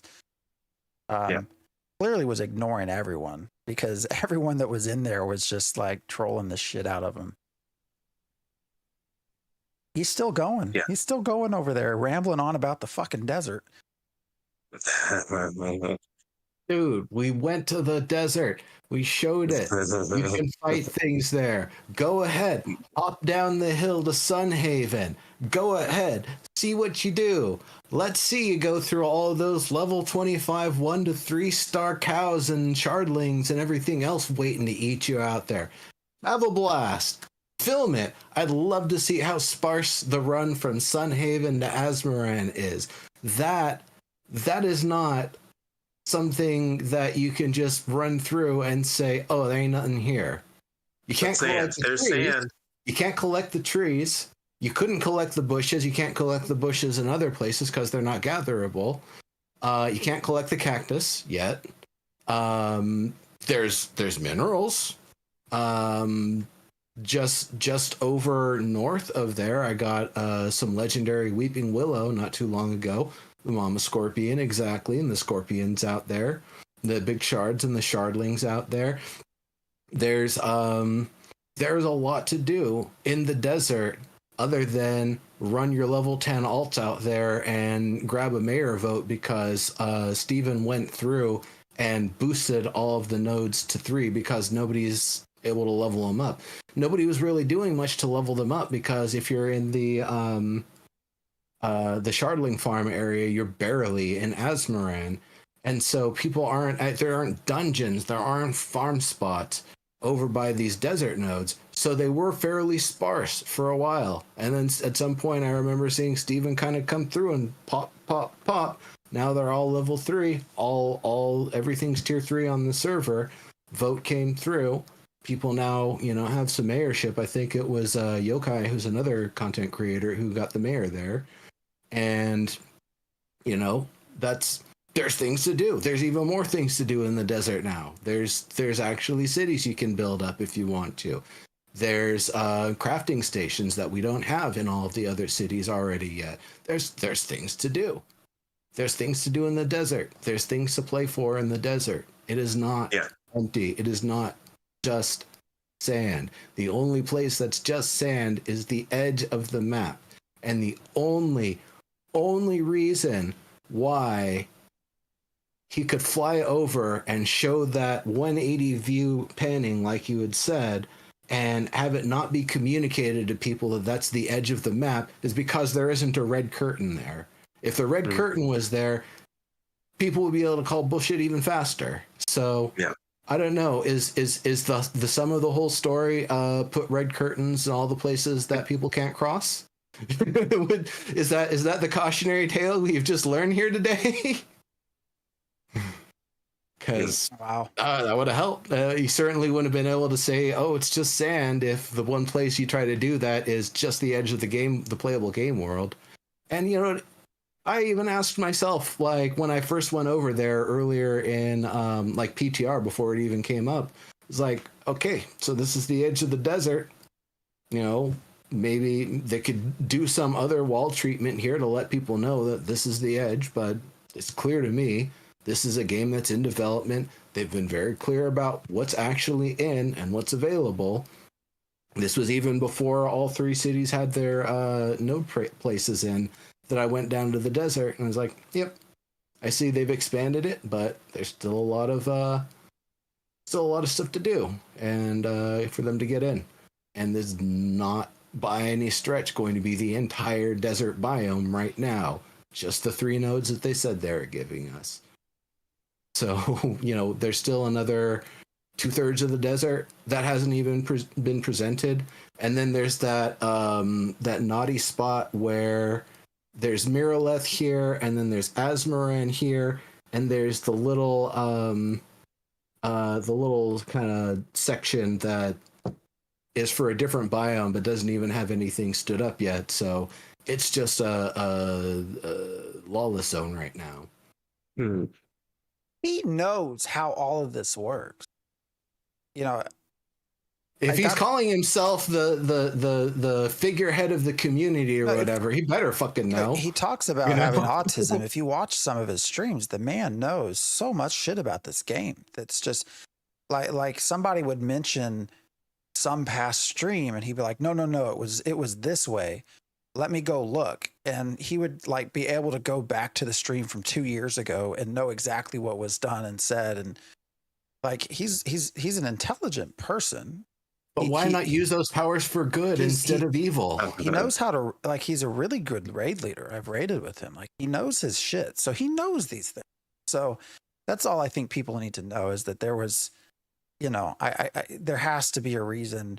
I think somebody mentioned the possibility of like a redemption arc, that there was this sort of, I'm going to rough things up a little bit and kind of ignore the game for a little while. We get to phase 3 and then I come back and I, you know, save the game. And I think there's this realization right now that that's just not going to happen. Things did not go like I think he thought they would go today. And I don't know. I'm going to be super curious to see where he ends up from here. What's his first video?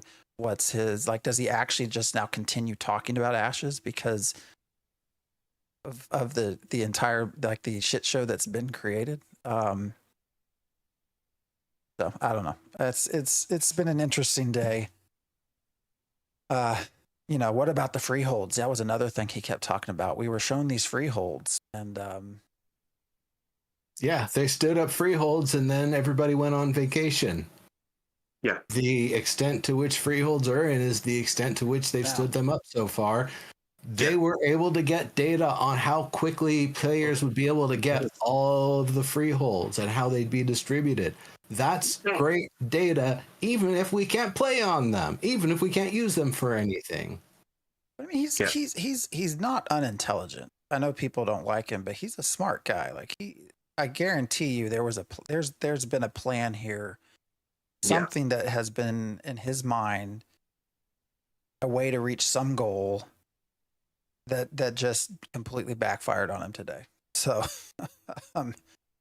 I don't know. I know most people probably won't be, but I am curious to see what ends up happening. So it's funny to me, just scrolling through. Normally when we're looking, you know, when we're getting later in the show, I'll looking like, oh, who's streaming?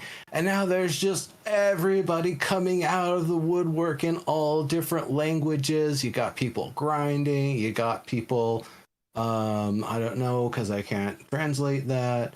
You got someone's like doing is it a scam? A few people, it sounds like this is their first day playing it, so I don't know if this inadvertently got some people jumping in now, but it seems like, you know, if this is any bearing on things, it might have just gotten everybody to be like, golly, is this really a scam game? Well, I already have my key. I haven't played it yet. Let's find out. Yeah. You know, that's going to be interesting. There's some people, I see someone is final push to 25. They're farming in the Forge. You know, they've only got like, what is that, 5 viewers. Someone's cleric stream has sexual themes, and you can't. Yeah, you got a little warning on it. Yeah, it's normally we don't see this amount of people streaming the game ever on a Sunday night. And I know partially it's because we haven't done a show in a little while, and the alpha's been, you know, running for a little while. So, okay, maybe a little bit of that. I'll take that, but not to this level. Holy crap! There's like pages where there'd usually be a couple rows at best. So, so you know, it's gonna be a thing, and it's gonna make some hype, and it's gonna make some buzz. And a certain someone's going to get some clicks and some ad revenue, and you might sway some people to not play the game or help form their opinion for them because they don't care to. But I think a lot of people that are actually following the game and are actually paying attention will see that and see the reaction and realize, no, he's out of his element, and go ahead and watch Steven with Asmongold and Pirate Software, see Asmongold and Pirate Software. So get, you know, everybody who's, you know, the main talking points and the people that you'll go to about this stuff, other than the guy who just made himself not be that person. It's going to be an interesting thing, and I think it might actually bring some more people in for a moment. It might bring a lot more people in for a while. Who knows? A lot of people streaming. I don't want a lot more people right now. We got enough people on the servers we have, so we're good until May. I kind of wish they had kept 3 for North America instead of 2. I understand for performance testing why they did 2, but I don't know. Too many personalities conflicting on one server at a time, I think, and one region, realm. Yep. All right. Well, we are about 2 hours, actually. Yep. And I think some of us are starting to yawn because it's past our Yep. bedtime as really old fucking people. Yep. I don't know if y'all have anything to say. Sorry, I'm reading Gasline's message. I would say there's, if anybody is looking for a way to do damage control on their own, if you see your friends in your gaming group start to be like, oh, what's this, you know, blah blah blah, that game you play, that scam game, blah blah blah, this is your opportunity to head them off. No. One person very angrily said that as they burnt out and flamed out. And here are all of the following conversations I can refer you to refute that, if you care, or if you don't care to watch those for a refutation, just take my word for it. But this is the time for us to, you know, as players and people who are interested in the project, be advocates for it and speak up and you know, share our opinions. Doesn't mean you can't say things that you don't like about what's going on. Be adamant, be upfront, you know, be honest about it. But definitely call bullshit when you see it, because that's really going to help sort this whole mess out a lot faster. I've got one parting little audio. Did that even come through? No. Just a little bit. I tried it. What is it? It's a little thing from like a little squeezy doll that goes, relax, calm down, don't stress. Where did the doll go? You know, I've got it somewhere around with my tchotchkes, but it fell out. I guess the glue gave on its own accord. So it's just like a speaker, some wires, a battery, and 3 little contacts for, you know, you touch it and it makes a sound. but it's not very loud. It's in IRL, it's loud enough to be annoying, but I guess it's not loud enough for the microphone to like it.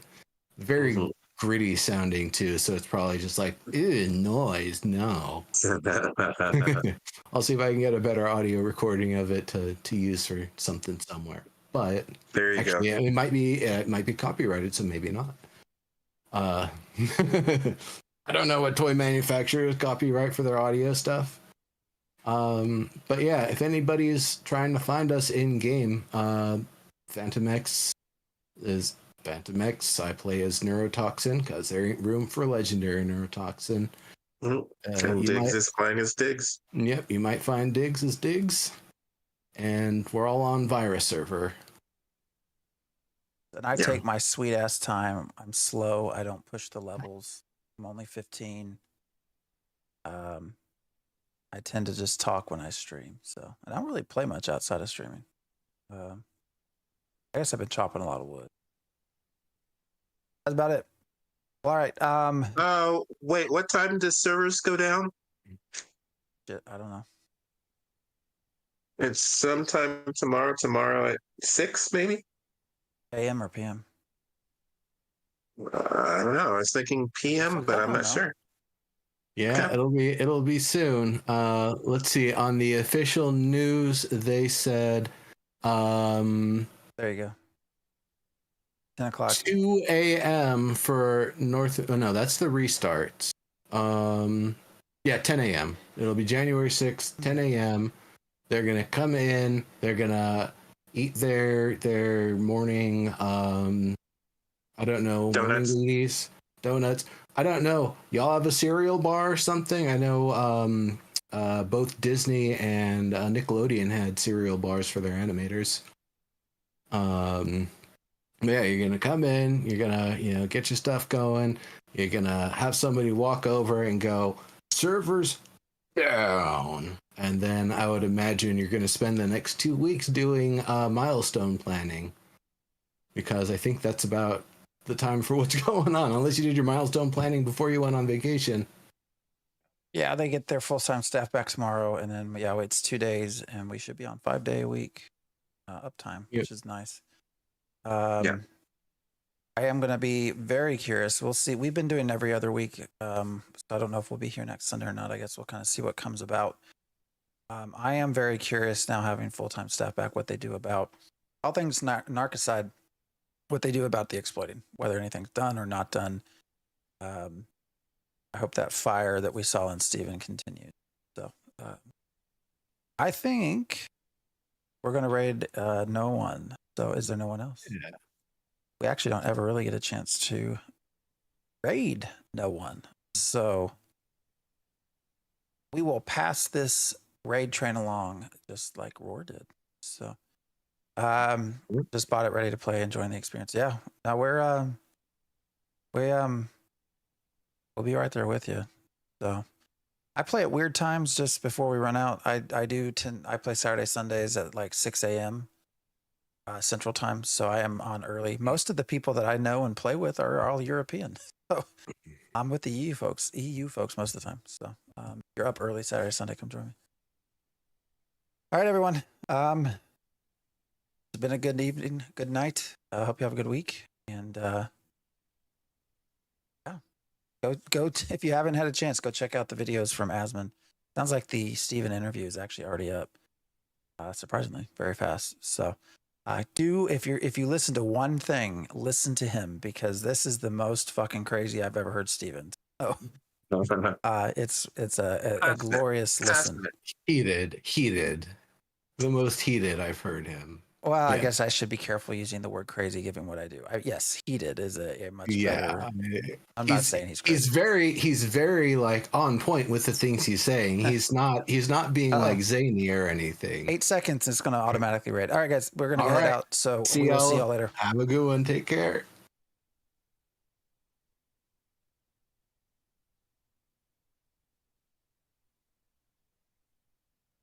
Nice.